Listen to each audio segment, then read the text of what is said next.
ঘূর্ণিঝড় রেমালের কারণে উপকূলীয় এলাকায় সব শিক্ষা প্রতিষ্ঠান বন্ধ থাকবে বলে জানিয়েছেন শিক্ষামন্ত্রী মহিবুল হাসান চৌধুরী নফেল।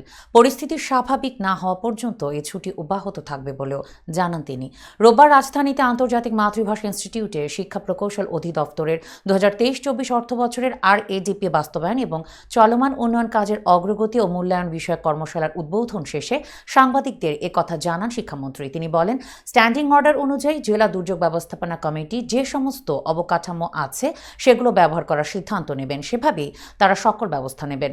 অনেকগুলো শিক্ষা প্রতিষ্ঠান আশ্রয় কেন্দ্র হিসেবে ব্যবহার করা হয় জানিয়ে তিনি বলেন, দুর্যোগ চলাকালীন এবং দুর্যোগ পরবর্তী সময় উপকূলের প্রতিষ্ঠানগুলোতে পাঠদান কার্যক্রম চলবে জেলা দুর্যোগ ব্যবস্থাপনা কমিটির নির্দেশনায়। পরিস্থিতি স্বাভাবিক না হওয়া পর্যন্ত পাঠদান স্থগিত রাখতে পারবেন তারা। এক্ষেত্রে জেলা দুর্যোগ ব্যবস্থাপনা কমিটি সিদ্ধান্ত নেবেন। তবে স্কুলগুলো খোলা থাকবে, কর্তৃপক্ষ স্কুলে থাকবে যাতে মানুষ আসলে আশ্রয় নিতে পারে। শুধু উপকূল অঞ্চলের জন্য এমন সিদ্ধান্ত এমনটি বলেও জানান শিক্ষামন্ত্রী।